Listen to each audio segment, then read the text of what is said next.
আমারও একটা বক্তব্য আছে। এই যে আমি আমার এলাকাতে একটা মুরগি খামার করতে চাইছিলাম, পারলাম না। কেন? সরকারি বেসরকারি কত প্রতিষ্ঠানে দৌড়াদৌড়ি করছি লোনের জন্য, পাই নাই। লোন তো তারা দেয়, কিন্তু বেশিরভাগ লোন দেয় কাদের জানেন? সেই শহরের লোককে। এই যে আমার খালাতো ভাই এই দুবাই থেকে আইসা এই জায়গায় একটা সুতার ফ্যাক্টরি করতে যাচ্ছিল, পারলো না।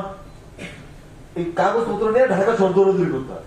আচ্ছা বুঝলাম, এই যে ফ্যাক্টরি খুলতে পরিবেশ অধিদপ্তর একটা সার্টিফিকেট লাগবে, তো আমরা তো সার্টিফিকেট নিতেই চাই, কিন্তু এইসব কাগজপত্র কি যে একটা ভোগান্তি রে ভাই। এইসব নিয়ে সরকার যদি আমাদের জন্য একটা ওয়ান স্টপ সার্ভিস চালু করতো, আমাদের মতো তরুণ উদ্যোক্তাদের কি সুবিধাই না হইতো বলেন? আমিও ঠিক এই কথাটাই বলতে চাই, কিন্তু জনি ভাই, নাগরিক হিসেবে আমাদের চাওয়া পাওয়ার কথাগুলো নিয়ে আমরা তো নিজেদের মধ্যেই শুধু আলোচনা করি, এই জায়গা মতো দিয়ে তো বলি না। কাছে পাইলে তো বলবো, কাছে পাই নাকি? জানে, আমার মনে হয় বিষয়টা শুধু কাছে পাওয়া পাই মামলা না, আর আমরা এইসব নিয়ে যে খুঁজতে চেষ্টা করি তাও কিন্তু না।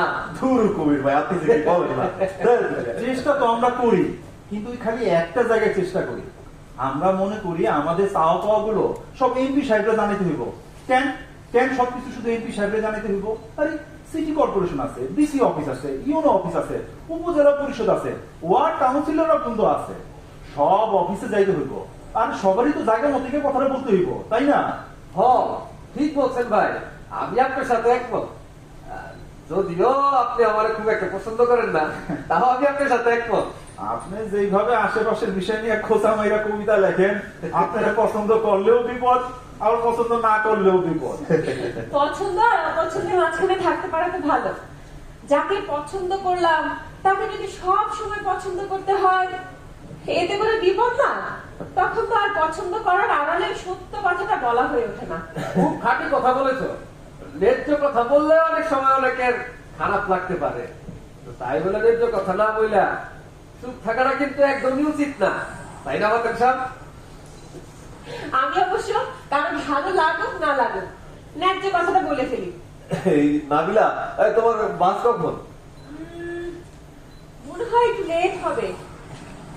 কেমন করবেন? হ্যাঁ হ্যাঁ, আসো আসো। আচ্ছা, আসতেছি। এই একটা বিষয় নিয়ে আমি অনেক ভাবছি।